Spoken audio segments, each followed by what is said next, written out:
नमस्कार मित्रांनो, ओनली जी के G S या एज्युकेशनल यूट्यूब चॅनलवरती आपलं हार्दिक स्वागत आहे. तर आज आपण जनरल नॉलेजवर आधारित महत्त्वाचे प्रश्न पाहणार आहोत. तर प्रश्न क्रमांक 1. स्थानिक स्वराज्य संस्थांमध्ये महिलांना 33% आरक्षण देणारे भारतातील पहिले राज्य कोणते?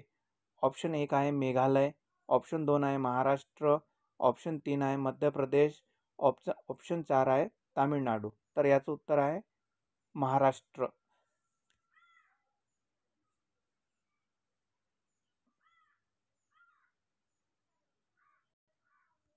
प्रश्न क्रमांक 2. स्थानिक स्वराज्य संस्थांमध्ये महिलांना सध्या रिकामी जागा इतके आरक्षण देण्यात आले आहे.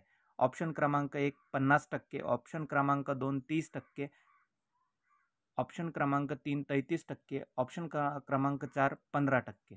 तर याचं उत्तर आहे 50%. स्थानिक स्वराज्य संस्थांमध्ये सध्या महिलांना 50% इतके आरक्षण देण्यात आलेले आहेत. प्रश्न क्रमांक 3. पंचायत समितीच्या स्थायी समितीचा पदसिद्ध सचिव कोण असतो? ऑप्शन क्रमांक 1 गट विकास अधिकारी, ऑप्शन क्रमांक 2 तालुका विस्तार अधिकारी, ऑप्शन क्रमांक 3 सभापती, ऑप्शन क्रमांक 4 तहसीलदार. तर याचं उत्तर आहे गट विकास अधिकारी पंचायत समितीचा पदसिद्ध सचिव असतो. लक्षात असू द्या मित्रांनो, डायरीमध्ये नोट करून ठेवा. पंचायत समितीचा पदसिद्ध सचिव गट विकास अधिकारी म्हणजे BDO असतो. प्रश्न क्रमांक 4. पंचायत राजची शिफारस कोणत्या केंद्रीय समितीने केली आहे? ऑप्शन क्रमांक 1 अशोक मेहता समिती, ऑप्शन क्रमांक 2 बळवंतराय मेहता, ऑप्शन क्रमांक 3 बापूराव काळे समिती, ऑप्शन क्रमांक 4 वसंतराव नाईक समिती. तर याचं उत्तर आहे मित्रांनो बळवंतराय मेहता समितीने पंचायत राजची शिफारस केली होती. लक्षात असू द्या मित्रांनो. प्रश्न क्रमांक 5. पंचायत समितीचा सचिव कोण असतो? ऑप्शन क्रमांक 1 विस्तार अधिकारी, ऑप्शन क्रमांक 2 गट विकास अधिकारी, ऑप्शन क्रमांक 3 कृषी अधिकारी, ऑप्शन क्रमांक 4 पंचायत समिती सभापती. तर याचं उत्तर आहे गट विकास अधिकारी हा पंचायत समितीचा सचिव असतो म्हणजे BDO. प्रश्न क्रमांक 6. जिल्हा परिषदेचा प्रशासकीय प्रमुख कोण असतो?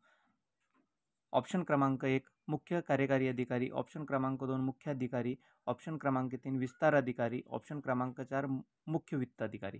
याचं उत्तर आहे मित्रांनो मुख्य कार्यकारी अधिकारी जिल्हा परिषदेचा प्रशासकीय प्रमुख असतो. लक्षात असू द्या मित्रांनो. प्रश्न क्रमांक 7.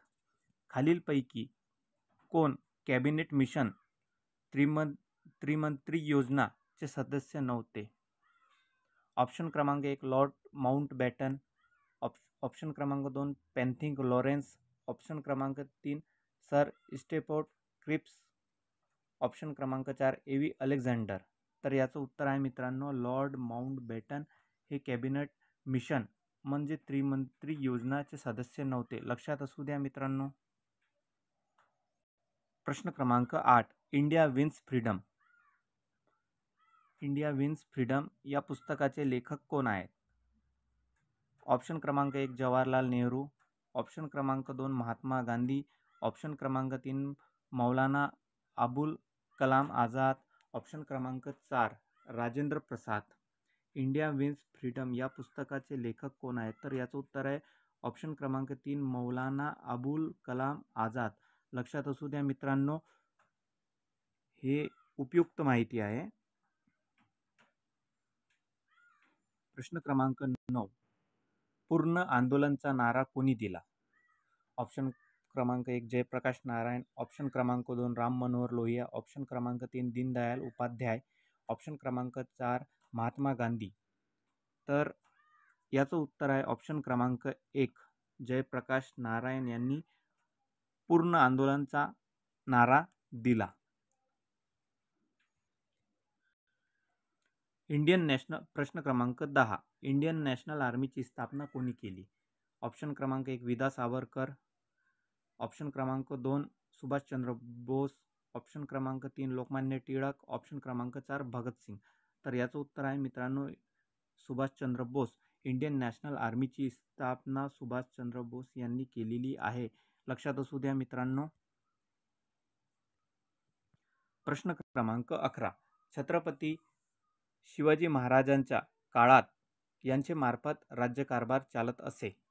तर ऑप्शन क्रमांक 1 राज्यसभा, ऑप्शन क्रमांक 2 मंत्रिमंडळ, ऑप्शन क्रमांक 3 लोकसभा, ऑप्शन क्रमांक 4 अष्टप्रधान मंडळ.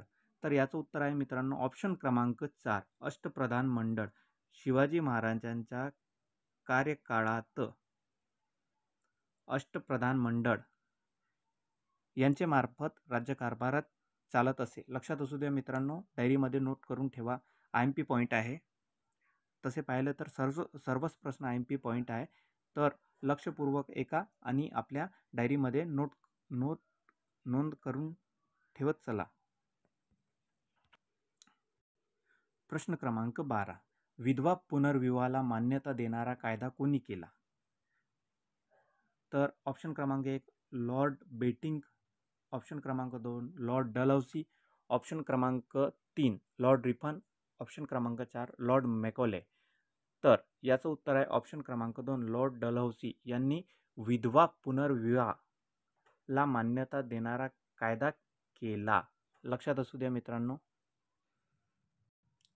प्रश्न क्रमांक 13 विजेचा दाब मोजण्यासाठी रिकाम्या जागेचा वापर केला जातो. तर याचा ऑप्शन क्रमांक 1 आहे टेलिस्कोप, ऑप्शन क्रमांक 2 व्होल्टमीटर व ऑप्शन क्रमांक 3 पेरिस्कोप, ऑप्शन क्रमांक 4 थर्मामीटर. तर याचं उत्तर आहे मित्रांनो व्होल्टमीटर. विजेचा दाब मोजण्यासाठी व्होल्टमीटरचा वापर केला जातो. IMP पॉईंट आहे, विज्ञानाशी निगडीत आहे. लक्षात असू द्या मित्रांनो. प्रश्न क्रमांक 14 महाराष्ट्रामध्ये चुंबकीय वेधशाळा खालीलपैकी कोणत्या शहरात आहे? तर ऑप्शन क्रमांक 1 पुणे, ऑप्शन क्रमांक 2 मुंबई, ऑप्शन क्रमांक 3 नागपूर, ऑप्शन क्रमांक 4 अलिबाग. तर याचं उत्तर आहे ऑप्शन क्रमांक 4 अलिबाग. महाराष्ट्रामध्ये चुंबकीय वेधशाळा अलिबाग येथे आहे. लक्षात असू द्या मित्रांनो. IMP पॉईंट आहे. येणाऱ्या परीक्षेत अशा प्रकारचे प्रश्न विचारले जाऊ शकण्याची शक्यता खूप आहे.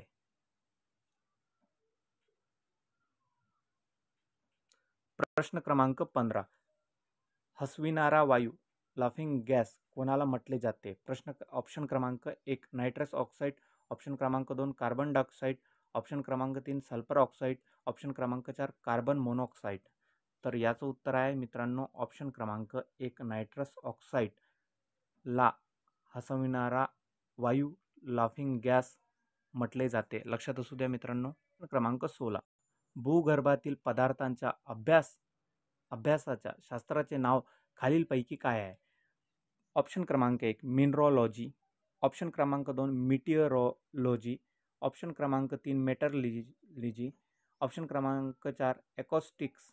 तर याचं उत्तर आहे मित्रांनो ऑप्शन क्रमांक 1 मिनरॉलॉजी. भूगर्भातील पदार्थाच्या अभ्यासाच्या शास्त्राचे नाव मिनरॉलॉजी आहे. लक्षात असू द्या मित्रांनो. IMP पॉईंट आहे. येणाऱ्या आगामी काळातल्या परीक्षेत अशा प्रकारचे प्रश्न सामान्य ज्ञानमध्ये विचारले जाण्याची शक्यता आहे.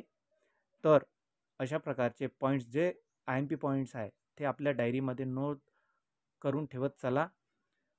तर आपण आता वळूया पुढच्या प्रश्नावरती. प्रश्न क्रमांक 17 वरती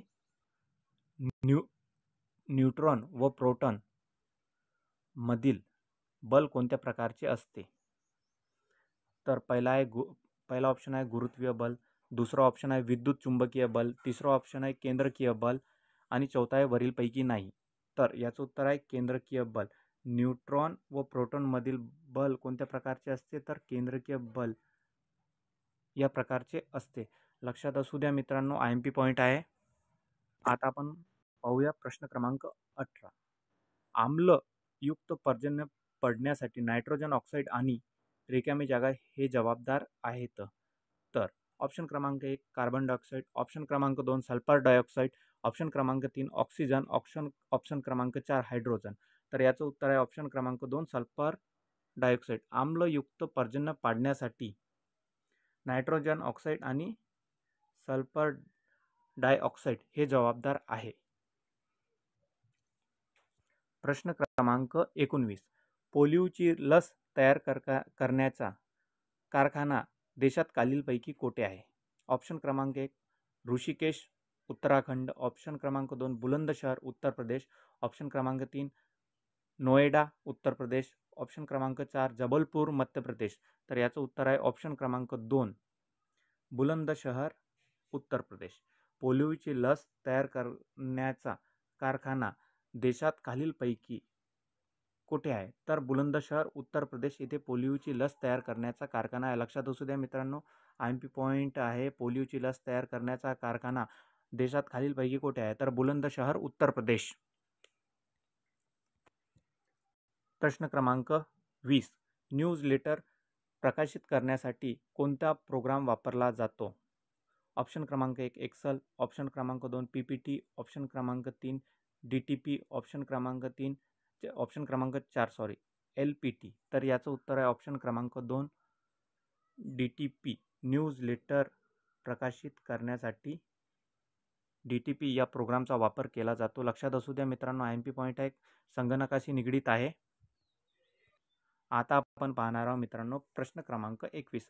डाटा कम्युनिकेशन रेट हा कसा मोजला जातो? तर याचा ऑप्शन आहे ऑप्शन क्रमांक 1 डेसिबल्समध्ये, ऑप्शन क्रमांक 2 हर्ट्झमध्ये, ऑप्शन क्रमांक 3 मायक्रोनमध्ये, ऑप्शन क्रमांक 4 बीट्स पर सेकंडमध्ये. तर याचं उत्तर आहे ऑप्शन क्रमांक 4 बीट्स पर सेकंडमध्ये डाटा कम्युनिकेशन रेट मोजला जातो. बीट्स पर सेकंडमध्ये. लक्षात असू द्या मित्रांनो.